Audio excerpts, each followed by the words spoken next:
মীৰা বৰঠাকুৰ গোস্বামীয়ে পদ্ম হাজৰিকাক কি অভিশাপ দিলে সেই কথা আমি এই ভিডিঅ'টোত জানিম। লগতে পুষ্পা চেত্ৰী, দেৱাশীষ শইকীয়া আৰু সুফিয়া খাতুনৰ কথাও আমি জানিবলৈ যত্ন কৰিম। মাথো আপোনালোকে ভিডিঅ'টো স্কিপ নকৰাকৈ মনোযোগেৰে শেষলৈকে চাব আৰু শেষত এটা কমেণ্ট কৰিবলৈ, আপোনালোকৰ বহুমূলীয়া কমেণ্ট এটা কৰিবলৈ মুঠেও নাপাহৰিব। নমস্কাৰ দৰ্শকসকল, আহিছোঁ অন্য এটা বিষয়ৰ মাজলৈ। মীৰা বৰঠাকুৰ গোস্বামীয়ে কিহৰ কাৰণে কিয় পদ্ম হাজৰিকাক অভিশাপ দিলে সেই কথা তেওঁৰ মুখেৰে শুনো আহক। নমস্কাৰ। নদুৱাৰ সমষ্টিত যি অঘটন ঘটিল আৰু তাতে থকা এজন বিধায়কে কৈছে, নামটো নলওঁ মই, বিধায়কজনে কৈছে যে ইতিহাসত সোণালী আখৰেৰে লিখা থাকিব এই অঘটনৰ কথা।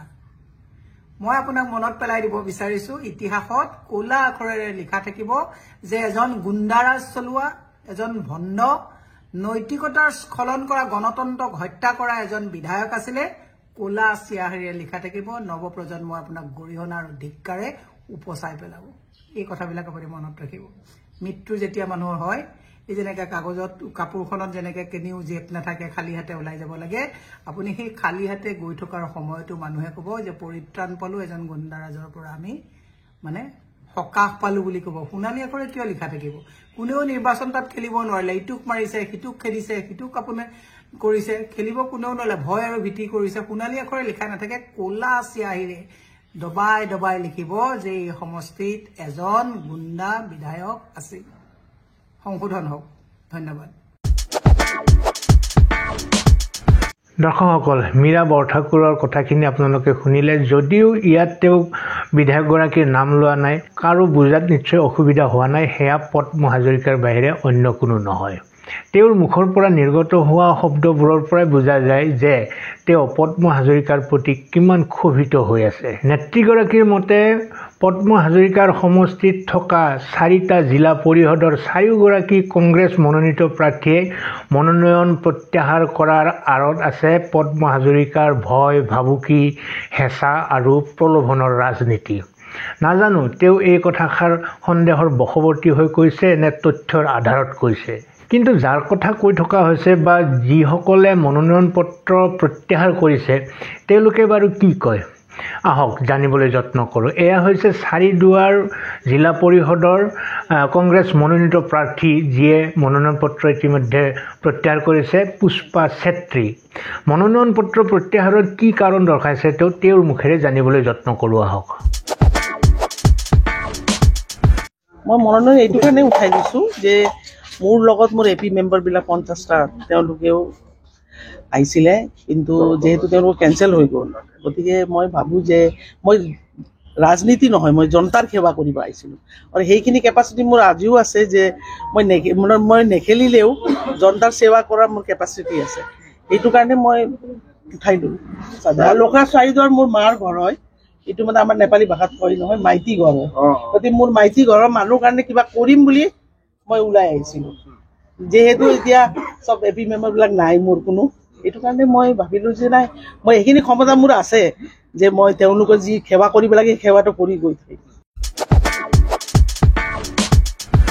মাজতে তেওঁক সাংবাদিকে সুধিলে যে তেওঁ পদ্ম হাজৰিকাক ভাল পাই এই কাম কৰিছে নে পদ্ম হাজৰিকাই কিবা ভয়, ভাবুকি, প্ৰলোভন আদি দিছিলে তেওঁক।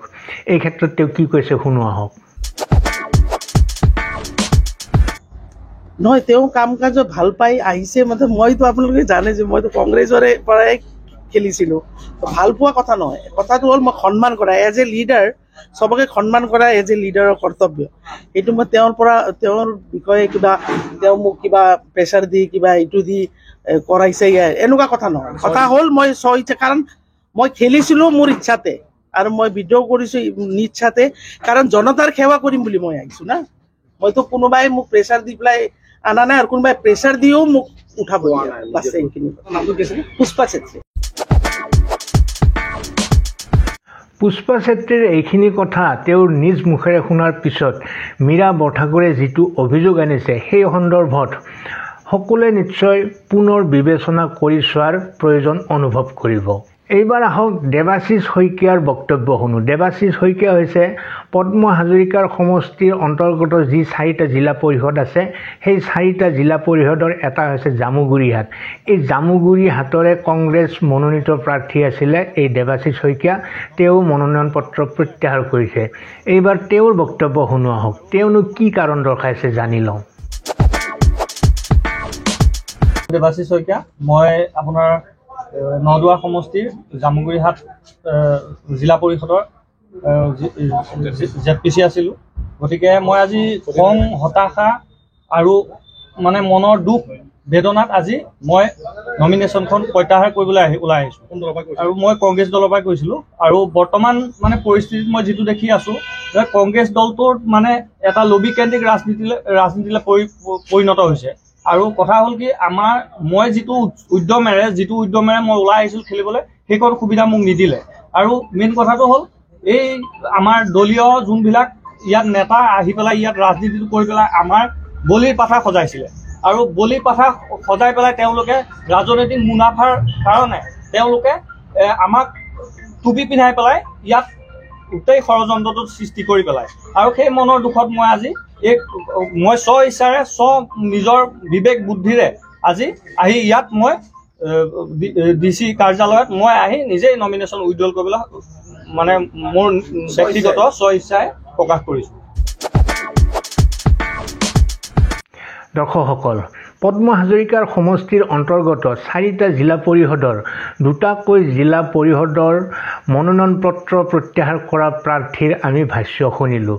মই নাভাবোঁ যে মীৰা বৰঠাকুৰ ডাঙৰীয়ানীৰ হাততো এই ভিডিঅ' পৰা নাইগৈ। যদিহে পৰিছে, ইয়াৰ প্ৰত্যুত্তৰত তেওঁ কি ক'ব তেওঁ জানিব। হয়তো প্ৰলোভনত পৰি তেনেকৈ কৈছে বুলি ক'ব। কিন্তু চুফিয়া খাতুনৰ ক্ষেত্ৰত মীৰা বৰঠাকুৰ ডাঙৰীয়ানীৰ বক্তব্য কি হ'ব? স্ক্ৰীণত দেখা এগৰাকী হৈছে চুফিয়া খাতুন, যাৰ পৰা কংগ্ৰেছ নেতৃত্বই পঞ্চায়ত নিৰ্বাচনত টিকট দিম বুলি আগতেই 10 লাখ টকা সৰকাই নিছিলে। সেই 10 লাখকৈ টকা কেতিয়া আৰু কিয় নিছিল আপোনালোকে জানেনে? জানিলে আপোনালোকৰ চকু কপালত উঠিব। এইবাৰ এইখন ফটোলৈ মন কৰক। চিনিব পাৰিছেনে? নিশ্চয় চিনাকি লাগিছে। যদি চিনি পোৱা নাই তেন্তে শুনক। এয়া হৈছে এডভোকেট মৃদুল ইছলাম। কংগ্ৰেছে গ্ৰহণ কৰা ৰাজভৱন ঘেৰাও কাৰ্যসূচীত হাৰ্টফেইল হৈ যে ঢুকাইছিলে, সেই মৃদুল ইছলাম এইগৰাকী। মৃদুল ইছলামৰ আকস্মিক মৃত্যুত কংগ্ৰেছ দলে দলীয়ভাৱে সিদ্ধান্ত লৈছিলে যে তেওঁৰ পৰিয়ালক এককালীনভাৱে এটা সাহায্য দিব 25 লাখ টকা। আৰু আপোনালোকে জানি আচৰিত হ'ব, সেই 25 লাখ টকাৰ 10 লাখ টকা লোৱা হৈছিলে এইগৰাকী চুফিয়া খাতুনৰ পৰা। প্ৰতিশ্ৰুতি দিয়া হৈছিলে সেই 10 লাখ টকাৰ বিনিময়ত পঞ্চায়ত নিৰ্বাচন যেতিয়া আৰম্ভ হ'ব তেতিয়া তেওঁক ZPCৰ টিকট দিয়া হ'ব। ভাবকচোন, মৃত ব্যক্তি এগৰাকীৰ পৰিয়ালক সাহায্য দিয়াৰ নামতো তেওঁলোকে কেনেধৰণে দুৰ্নীতি আৰু প্ৰবঞ্চনাৰ আশ্ৰয় লৈছিলে। ইয়াতকৈ আৰু বেয়া কথা কি থাকিব পাৰে? আহক মহিলাগৰাকীৰ মুখৰ পৰাই শুনো। মই বহুত বছৰ হ'ল মই কংগ্ৰেছ কৰি আহিছোঁ। প্ৰায় 25 বছৰে হ'ল মোৰ কংগ্ৰেছ কৰা। মই এইবাৰ পঞ্চায়ত ইলেকশ্যনৰ কাৰণে মই টিকেট বিচাৰিছিলোঁ জিলা পৰিষদৰ কাৰণে। মোক কিয় কৰিলে এইখিনি মোৰ জবাব দিব লাগিব আৰু ব্যৱস্থা দিব লাগিব। কেৱল ব্যৱস্থা দিলেও নহ'ব, কিয় এইখিনি হ'ল, মোৰ টিকট কিয় এনেকুৱা হেৰাই গ'ল। আমাৰ দলীয় কৰ্মী হিচাপে মোক কিবা সান্তনা দিব বুলি বিচাৰিছোঁ। মোৰ পইচাখিনিও যাতে ঘূৰাই দিয়ে। মই ইমান কষ্ট কৰি পইচাখিনি যোগাৰ কৰি দিছিলোঁ। মই দাৰ কৰ্য কৰি মাটি বিক্ৰী কৰি মোৰ গহনা পাতি বিক্ৰী কৰিও মই দিছিলোঁ। আৰু মই দলীয় হেৰিত দিছিলোঁ, দুখৰ দিনত দুৰ্দিনত দিছিলোঁ। মই মৃদুল ইছলাম যেতিয়া ঢুকায় তেতিয়া মই সেই গেছ হেৰিত আছিলোঁ, আন্দোলনত আছিলোঁ। ময়ো গেছ খাইছিলোঁ। মই জীৱন যুদ্ধত লৰিছোঁ। মই দেশৰ হকে দলৰ হকে মই লৰি আছোঁ 20-30টা বছৰ ধৰি। মই এতিয়া ক'ব নোৱাৰোঁ। মই অলপ কথা কওঁতে মানে অলপ দুখ অনুভৱ হৈছে। মানে মৃদুলক যেতিয়া 25,000 টকা দিলে, 25 লাখ টকা দিলে, তেতিয়া পইচা কম আছিলে। মোৰ পৰা 10 লাখ টকা লৈ পেলাই মৃদুলৰ ঘৈণীয়েকক দিলে। পইচাখিনি শ্বাহজাহানে মোক একাউণ্ট দিলে। একাউণ্ট নম্বৰ দিছিলে জিন্তু হাজৰিকা, আনোৱাৰ হুছেইন আৰু শ্বাহজাহান। আৰু ৰফিকুলে মোৰ পৰা কেছ লয় আৰু কণকণ দাসে মোৰ পৰা কেছ লয়, ডিষ্ট্ৰিক্ট প্ৰেচিডেণ্ট হয়। কিমান টকা লৈছে তেওঁলোকে? কণকণ দাসে মোৰ পৰা 1 লাখ লৈছে আৰু ৰফিকুলে মোৰ পৰা কেছ লৈছিলে মানে 60,000 এতিয়া দিছোঁ, 60,000 লৈছিলে আৰু বাকীখিনি মই কেছ দিছোঁ আৰু একাউণ্টছত দিছোঁ, মোটামুটি মোৰ 10 লাখ। পইচাও ল'লে, পইচা নি পেলাই মোক টিকেটৰ পৰা বঞ্চিত কৰিলে।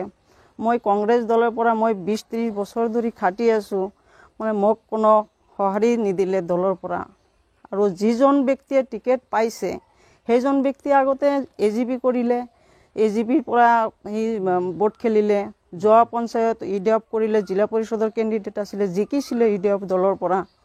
আৰু এইবাৰ পঞ্চায়তত মানে কংগ্ৰেছৰ টিকেট MLA বাইদেউ দিলে, টকাৰ বিনিময়ত 20 লাখ টকা লৈছে। দৰ্শকসকল, ইমানৰ পিছতো যদি মীৰা বৰঠাকুৰ ডাঙৰীয়ানীৰ পক্ষত থিয় দিব লগা হয়, তেনেহ'লে আমাৰ দৰে মানুহে নিশ্চয় অলপ হ'লেও থেৰগেৰো কৰিমেই, তাত তেওঁ বেয়া পাই লাভ নাই। কংগ্ৰেছত যথেষ্ট সংস্কাৰ কৰিবলগীয়া আছে। তেওঁ নিজৰ বিফলতাৰ কাৰণ হিচাপে আনক গালি দুলি পাৰি থকাতকৈ, অভিসম্পাত দি থকাতকৈ নিজৰ দলটো সংস্কাৰ কৰাত মনোনিৱেশ কৰাটো উচিত হ'ব বুলি আমি বিবেচনা কৰোঁ। কিয়নো যি চামুগুৰিত এদিন ৰকিবুল হুছেইনৰ নেতৃত্বত কংগ্ৰেছে দপদপাই আছিলে, সেই চামুগুৰিত পূৰ্ববংগীয় মূলৰ এগৰাকী মানুহৰ মুখত এনেকুৱা কথা আমি শুনিব পাওঁনে? হিমন্ত বিশ্ব শৰ্মা ছাৰে কোনোদিনো মিয়াক কৰা নাই, কনপঞ্জবি কৰা নাই। সি যি কৰিছে ভালে কৰিছে। আমাৰ গাঁৱত সোমালে প্ৰত্যেক ঘৰে ঘৰে ঘৰ পাব, অৰুণোদয় দিছে, চাকৰি দিছে। সি বিজেপিৰ হৈ যিমান মাইনৰিটিৰ কাম কৰিছে কোনো মিনিষ্টাৰে কৰা নাই। এইটো মিছা কথা নহয়, আমি চাই আছো। যিমান চাকৰি দিছে মাইনৰিটি, কোনো MLA দিয়া নাই, কোনো মন্ত্ৰীয়ে দিয়া নাই, কোনো মিনিষ্টাৰে দিয়া নাই। সি ঘৰ দিছে, অৰুণোদয় আঁচনি দিছে, বৃদ্ধ পেঞ্চন, কত কিছু দিছে। এতিয়া চাউলো খাই আছো, চাউল কিনিবই নালাগে। বিজেপি চৰকাৰে চাউল দি আছে, বাকী চাউল বিনা পইচাৰ, সেইটোতে আমাৰ দিন গুচি যায়। তাক ভোট নিদি পেলাই ভোট কি কংগ্ৰেছক দিম? কংগ্ৰেছ ইয়াত আহিলে কাম নাই, পিয়াত চিলিব লাগিব। দৰ্শকসকল, দীঘলীয়া কৰি গৈ নাথাকোঁ, যি বুজিব লগা আছে নিশ্চয় ইতিমধ্যে সকলোৱে বুজিছে। মাথো এতিয়া কমেণ্ট বক্সলৈ যোৱাৰ সময়। সমগ্ৰ ভিডিঅ'টো চোৱাৰ পিছত আপোনাৰ মনত কি চিন্তাৰ উদ্ৰেক হৈছে, কি বুজি পালে, সেইখিনি গৈ কমেণ্ট বক্সত লিখক। আজিলৈ এৰিছোঁ, ভালে থাকিব, কুশলে থাকিব। অন্য এটা বিষয়ৰ সৈতে আকৌ আহিম। আজিলৈ ধন্যবাদ।